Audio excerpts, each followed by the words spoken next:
മദ്രസകളിൽ വരെ വന്ദേമാതരം പാടണം. കൊൽക്കത്ത ഹൈക്കോടതി പറഞ്ഞിരിക്കുക. ശരിക്കും ഇത് മത അവകാശങ്ങളിലുള്ള ഇടപെടലാണ് എന്ന് ആരെങ്കിലും പറഞ്ഞാൽ തെറ്റ് പറയാൻ പറ്റുമോ? അത് അതിലേക്ക് വരുന്നതിന് മുമ്പ് തപബ്രത ചക്രവർത്തി കൽക്കട്ട ഹൈക്കോടതിയിലെ ആക്ടിംഗ് ചീഫ് ജസ്റ്റിസാണ്. അദ്ദേഹത്തിൻ്റെ മുന്നിലെത്തിയ ഒരു ഹർജി അതെന്താണെന്ന് വെച്ചാൽ മദ്രസകൾ വന്ദേ മാതരം പാടുന്നതിൽ നിന്നും ഒഴിവാക്കണം എന്നുള്ളതാണ്. കാരണം മദ്രസകളിൽ വന്ദേ മാതരം പാടാൻ ഞങ്ങൾക്ക് ബുദ്ധിമുട്ടുണ്ട്, അതുകൊണ്ട് നിയമം വന്നിട്ടുണ്ടെങ്കിലും ഞങ്ങളെ ഇതിൽ നിന്നും ഒഴിവാക്കണം. ഇതായിരുന്നു ഡിമാൻഡ്. അപ്പോൾ അദ്ദേഹം തിരിച്ചൊരു ചോദ്യം ചോദിച്ചു. അതെന്താണെന്ന് വെച്ചാൽ മദ്രസകളിൽ വന്ദേ മാതരം പാടിയാൽ ആകാശം ഇടിഞ്ഞു വീഴുമോ? ആകാശം ഇടിഞ്ഞു വീഴുകയല്ല, പക്ഷെ ഞങ്ങളുടെ വികാരം വ്രണപ്പെട്ടില്ലേ? അല്ല, ഞാൻ ചോദിക്കും, ഒരു രാജ്യത്തിൻ്റെ നിയമവും ബാക്കി കാര്യങ്ങളും ഏതെങ്കിലും ഒരു വ്യക്തിയുടെ വികാരത്തെ മാത്രം ആശ്രയിച്ച് നിൽക്കാൻ കഴിയില്ല. ലോകത്തൊരിടത്തുമില്ല അങ്ങനെ. ലോകത്തൊരിടത്തുമില്ല. ഇവർ ഉദാഹരണമായി പറയുന്ന, ഇപ്പോൾ ഇവിടെ എല്ലാവരും പറയുന്ന രാജ്യത്തിൻ്റെ ബ്രിട്ടീഷ് ഡെമോക്രസി, അതിൻ്റെ ലെഗസിയാണ് ഞങ്ങൾ പിന്തുടരുന്നത് പറയും. ഈ ബ്രിട്ടീഷ് ഡെമോക്രസിയിൽ എന്താ സംഭവം? അവിടെ എന്ത് ജനാധിപത്യമാണുള്ളത്? രാജാവ് പെർമിറ്റ് ചെയ്തേക്കണ ജനാധിപത്യമുണ്ട്. അതെ അതെ, രാജാവാണ് ഭരണത്തലവൻ. രാജാവാണ് ഭരണത്തലവൻ, രാജാവിന് മാറ്റമില്ല. രാജാവ് ദൈവദത്തമായ അധികാരത്തിൽ വിശ്വസിക്കുകയും ആ രാജാധികാരം പാരമ്പര്യമനുസരിച്ച് കൈമാറ്റപ്പെടുകയും ആ രാജാവ് സ്ഥിര അധികാര കേന്ദ്രമായി നിലനിൽക്കുകയും ചെയ്യുന്ന ജനാധിപത്യത്തെയാണ് ഇവർ ജനാധിപത്യത്തിൻ്റെ മാതൃക എന്ന് പറഞ്ഞാൽ. ലിഖിതമായ ഒരു ഭരണഘടനയില്ല. ഇല്ല, എന്താനും ലിഖിതമായ ഒരു ഭരണഘടനയും ഇല്ല. പിന്നെന്താ, കീഴ്വഴക്കങ്ങൾ മതി ഞങ്ങൾക്ക്. കസ്റ്റംസ് മാത്രമാണ്. അതെന്താ കാര്യം എന്നറിയാമോ?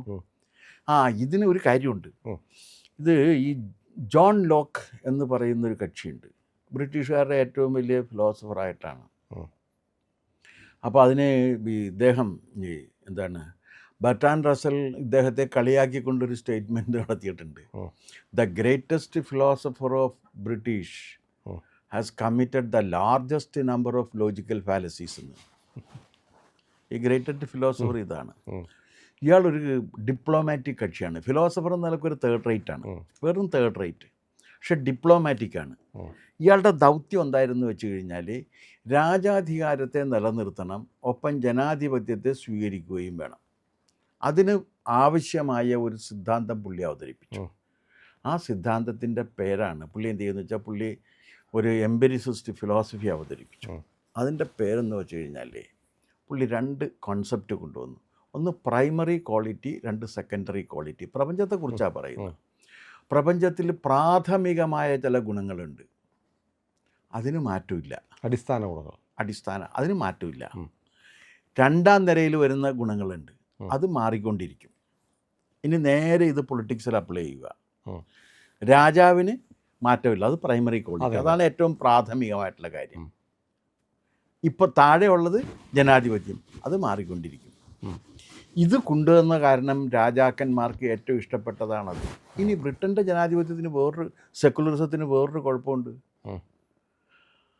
അവരുടെ ഹൗസ് ഓഫ് ലോർഡ്സ് ഉണ്ട്. നമ്മുടെ രാജ്യസഭ പോലെയല്ല അത്. ഹൗസ് ഓഫ് ലോർഡ്സ് എന്ന് പറഞ്ഞാൽ പ്രഭുക്കന്മാരുടെ കേന്ദ്രമാണ്. അതിൽ മറ്റേ ആർച്ച് ബിഷപ്പ് ഓഫ് കാൻറ്റർബറി ഉണ്ടല്ലോ, അത് ആ ബിഷപ്പ് സ്ഥാനം കൊണ്ട് അദ്ദേഹം അതിനകത്ത് മെമ്പറാണ്. പിന്നെ അദ്ദേഹം നിർദ്ദേശിക്കുന്ന 16 ബിഷപ്പുമാരും അതിൽ മെമ്പറാണ്. എന്നിട്ട് എന്ത് സെക്കുലറിസമാണ് ഈ പറയുന്നത്? മതം രാഷ്ട്രവ്യവഹാരത്തിൽ ഇടപെടാതിരിക്കുന്നതാണ് സെക്കുലറിസം എന്ന് അവർ പറഞ്ഞു എന്ന് ഇവിടെ പറഞ്ഞ് പ്രചരിപ്പിക്കുന്നവരുണ്ടല്ലോ, അവരതിന് മറുപടി പറയണം. ഇതെന്ത് സെക്കുലറിസമാണ്? അപ്പോൾ അതുകൊണ്ട് ഈ സെക്കുലറിസം, ജനാധിപത്യം എന്നൊക്കെ അവർ പറയുന്നത് അവരുടെ കൺവീനിയൻസിന് വേണ്ടിയിട്ടാണ്. അതുകൊണ്ട് ഞാൻ സാറ് പറഞ്ഞപ്പോൾ ആലോചിക്കുക, അതാണ് ഇതുപോലായിരുന്നല്ലോ ഇന്ത്യയിലും. ജനാധിപത്യം എന്ന് പേരുള്ള ഒരു കുടുംബാധിപത്യമായിരുന്നു ഇന്ത്യയിൽ ഒരുപാട് കാലം ഉണ്ടായിരുന്നത്.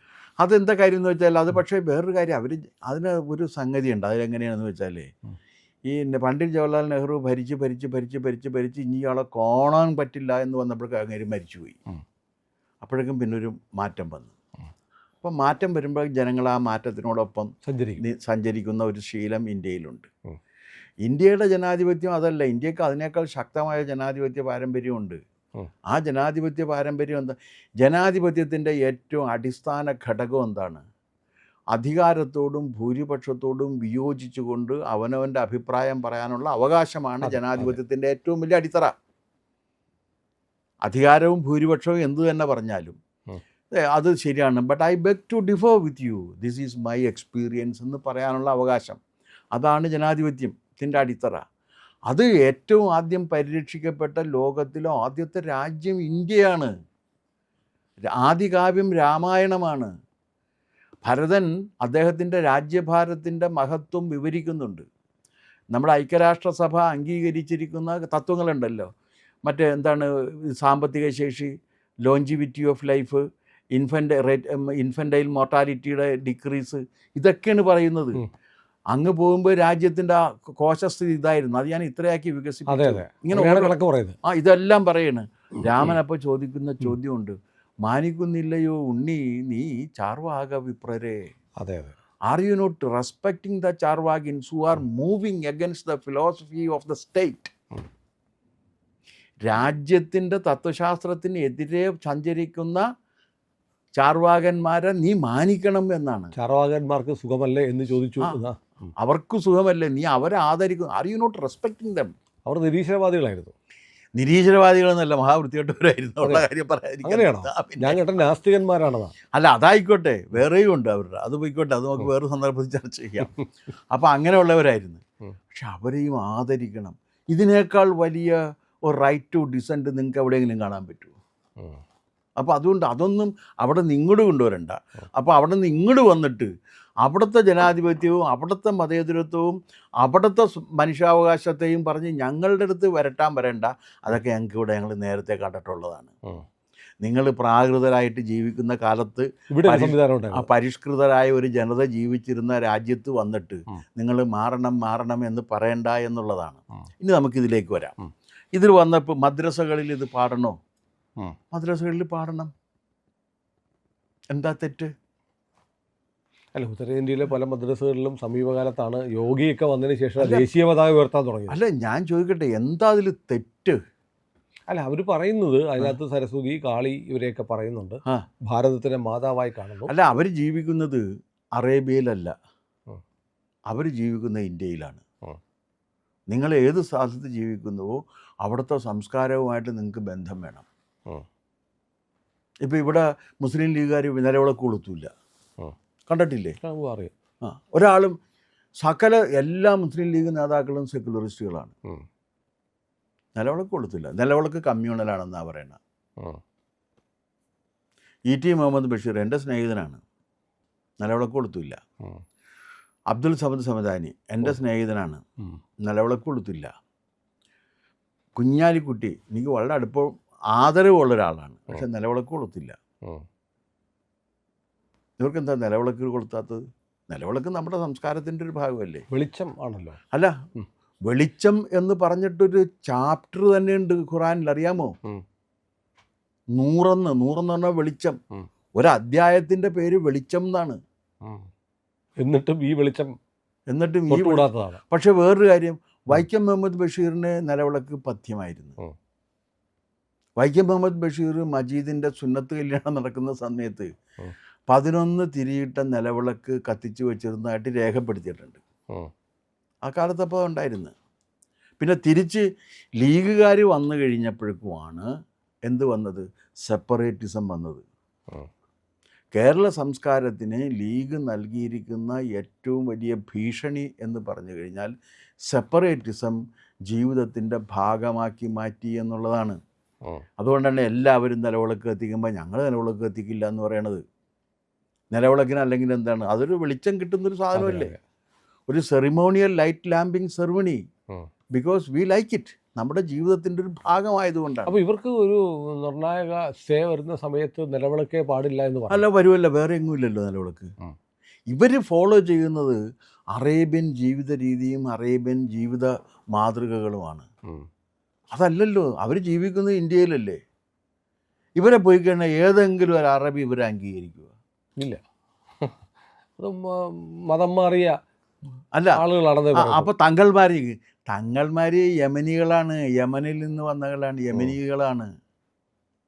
അവരവിടെ നിന്ന് കുടിയേറിപ്പാർത്ത് ഇവിടെ നമ്മൾ വന്നവരാണ്, വിശദമായ വീഡിയോ ചെയ്തിട്ടുണ്ട്. ചെയ്തിട്ടുള്ളതാണത്. അപ്പോൾ അതുകൊണ്ട് അവർക്ക് വേറെ പ്രശ്നം, അവരിവരെയും അംഗീകരിക്കുന്നില്ല. കാരണം അവർ വലിയ ആൾക്കാർ, ഇവർ ചെറിയ ആൾക്കാരും നിലക്കാണ്. അപ്പോൾ അതുകൊണ്ട് വന്ദേ മാതരം ഒരു രാജ്യത്തിൻ്റെ സംസ്കാരത്തിൻ്റെയും ജീവിതത്തിൻ്റെയും മാത്രമല്ല, ഒരു രാജ്യം അടിമത്തം അനുഭവിച്ചിരുന്ന കാലത്ത് ആ അടിമകളായിരുന്ന ജനങ്ങളെ ഒരു മഹാസമരത്തിന് പ്രാപ്തമാക്കുന്നതിന് വേണ്ടി മഹാത്മാഗാന്ധി ഉപയോഗിച്ച ഗാനമാണ് വന്ദേ മാതരം. ഉപയോഗിച്ച ആയുധമാണ്. അതാണ് ആ വന്ദേ മാതരം. അതിനെ ഇപ്പോൾ ഇവർ വന്നിട്ട് ഞങ്ങൾക്ക് പറ്റില്ല എന്ന് പറഞ്ഞാൽ എങ്ങനെയാണ് ശരിയാവുന്ന? അന്ന് ഇതിന് കുഴപ്പമുണ്ടായിരുന്നില്ല. അപ്പോൾ എന്താണെന്ന് വെച്ചാൽ അവർ പറയും ഞങ്ങളതിലുണ്ടായിരുന്നില്ല, മതി, അത്രയും കേട്ടാൽ മതി. അത് പറയാൻ പാടില്ല. ഇപ്പം ഞങ്ങളാണ് ഇതെല്ലാം വാങ്ങിച്ചെടുത്തതെന്നാണ് പറയുന്നത്. സ്വാതന്ത്ര്യം നേടിയെടുത്തത് മുസ്ലിങ്ങളാണ്. മുസ്ലിങ്ങൾ എവിടെയാണ് സ്വാതന്ത്ര്യം നേടാൻ വേണ്ടിയിട്ട്? കോൺഗ്രസ്സിൽ ഇവരുണ്ടായിരുന്നില്ലല്ലോ. കോൺഗ്രസ്സിൽ മുസ്ലിങ്ങളുണ്ടായിരുന്നില്ല. മഹാത്മാഗാന്ധി പഠിച്ച പണി 18 നോക്കിയിട്ട് ആലി സഹോദരന്മാർ വന്ന് എന്നിട്ട് ഈ ആലി സഹോദരന്മാർ പറഞ്ഞെന്താണെന്നറിയാമോ? അഫ്ഗാനിസ്ഥാൻ ഇന്ത്യയെ ആക്രമിക്കുകയാണെങ്കിൽ മതപരമായ ഒരു വിശ്വാസി എന്ന നിലക്ക് ഞങ്ങൾ അഫ്ഗാനിസ്ഥാൻ്റെ കൂടെ നിൽക്കും, ഇന്ത്യക്കെതിരെ നിൽക്കുമെന്നാണ് മഹാത്മാഗാന്ധി കൊണ്ടുവന്ന 2 സഹോദരന്മാരില്ലേ, ആലിമാർ. ആ 2 സഹോദരന്മാരും പറഞ്ഞത്. ഇത് രേഖയുള്ളതാണ്, ഞാൻ പറയുന്നതല്ല. ഇനി എൻ്റെ മെക്കിട്ട് കയറാൻ വരണ്ടാരും. പിന്നെ എൻ്റെ മാതാപിതാക്കളെ അഭിസംബോധന, ജനനേന്ദ്രിയത്തെ അഭിസംബോധന ചെയ്തുകൊണ്ട് എല്ലാ മുസ്ലിം സഹോദരങ്ങൾക്കും എപ്പോൾ വേണമെങ്കിലും പ്രതികരിക്കാവുന്നതാണ്. അത് ചെയ്തുകൊണ്ടിരിക്കുന്നതാണ്. അത് എനിക്കതിൽ സന്തോഷമുള്ളൂ. കാരണം അവർക്ക് അറിയാവുന്ന ഭാഷ അതാണല്ലോ. അവർ ആ ഭാഷയിൽ പ്രതികരിക്കുന്നു. ഓരോരുത്തരും അങ്ങനെയാണല്ല. ഇല്ലേ, ഖലീൽ ജിബ്രാൻ പറഞ്ഞില്ലേ, ആ പൂവിനോട് ദൈവത്തെക്കുറിച്ച് പറയാൻ വന്നപ്പോൾ അത് പൂത്തു നിന്നു എന്ന് പറയുന്നില്ലേ? ആ രീതിയിൽ അവരവർക്ക് അറിയാവുന്ന ഭാഷയിൽ സംവദിക്കുന്നു എന്നുള്ളതാണ്. അവരോട് ദൈവത്തെക്കുറിച്ച് പറയാൻ പോകുമ്പോൾ അവരുടെ മാതാപിതാക്കളുടെ ജനനേന്ദ്രിയത്തെ അഭിസംബോധന ചെയ്തുകൊണ്ടേ സംസാരിക്കുള്ളൂ. അത് എൻ്റെ അടുത്ത് സംസാരിക്കുന്നത് ശീലമാണ്. അത് ശീലമാണ്. എനിക്കതിനകത്ത് ഒരു പരാതിയില്ല. അവർ ഇനി അത് തന്നെ ചെയ്യണം. ഒരു പോസ്റ്റ് ഞാൻ ഇട്ടിട്ട് അതിൽ 9800 കമൻസ് ഫേസ്ബുക്കിൽ 7000 പേരും മുസ്ലിങ്ങളാണ്. ആ 7000 പേരും എന്നെ ഒരേ ഭാഷയിൽ തെറി പറഞ്ഞേക്കുന്നു. ഇതുപോലെ ചരിത്രത്തിലുള്ള വസ്തുതകൾ പറഞ്ഞതിൻ്റെ പേരിലാണ്. വസ്തുതകൾ പറയാനേ പാടില്ല. അത് ചരിത്രമല്ല. അത് എന്തിനാണ് ഇപ്പോൾ പറഞ്ഞ കുത്തിത്തിരിപ്പല്ല, നല്ല തിരിപ്പാണ്. വന്ദേ മാതരം പാടണം. കാരണം അത് ഒരു കാലത്ത് അടിമകളായിരുന്ന ഒരു ജനത സ്വാതന്ത്ര്യത്തിൻ്റെ വെളിച്ചം കണ്ടത് ഈ വന്ദേ മാതരം പാടിക്കൊണ്ടാണ്. ആ വന്ദേ മാതരം ഈ രാജ്യത്ത് പാടിയില്ലെങ്കിൽ പിന്നെ പോയിട്ട് സൗദി അറേബ്യയിൽ പോയിട്ട് വന്ദേ മാതരം പാടാൻ പറ്റും. അതെ, ഇവിടെയാണ് പാടുന്നത്. പക്ഷേ ഇനി പാടാതിരിക്കാൻ പറ്റില്ല, നിയമമായി കഴിഞ്ഞു. അല്ല, അപ്പോൾ പറയണം മദ്രസകളിൽ പറ്റില്ല എന്നാണ് പറഞ്ഞത്. അതാണ് കോടതി ചോദിച്ചത്, എന്താണ് ആകാശം ഇടിഞ്ഞു? അല്ല, മദ്രസകളിലെ കോഴ്സുകൾ പൊതുവിദ്യാഭ്യാസത്തിൻ്റെ ഭാഗമായിട്ട് അംഗീകരിക്കണം. പൊതുവിദ്യാലയങ്ങളിൽ ചെയ്യുന്നത് ഞങ്ങൾ അംഗീകരിക്കത്തില്ല. അല്ല, ഇപ്പോൾ വേറൊരു കാര്യം വന്നിട്ടുണ്ട്. അവിടുത്തെ ഡിഗ്രി അംഗീകരിച്ചിട്ടില്ല ഇപ്പോൾ. കാരണം UGCയുടെ ഗൈഡ് ലൈൻസിനനുസരിച്ചല്ല അവർ കൊടുക്കുന്ന ഡിഗ്രി, അതുകൊണ്ട് അംഗീകരിക്കാൻ പറ്റില്ലെന്ന് പറഞ്ഞു സുപ്രീം കോടതി പറഞ്ഞു. ഇനിയിപ്പോൾ സുപ്രീം കോടതിയുടെയും നേരത്തെ ഞാൻ പറഞ്ഞതൊക്കെ പറയുമെന്ന് എനിക്കറിയില്ല. ഏതായാലും ഇത് കൊൽക്കത്ത ഹൈക്കോടതിയുടെ വിധി വളരെ ശ്രദ്ധേയമായൊരു വിധിയാണ്. നമ്മൾ പതിവ് പോലെ നമ്മുടെ മാധ്യമങ്ങൾ ആ വാർത്ത കൊടുത്തിട്ടില്ല.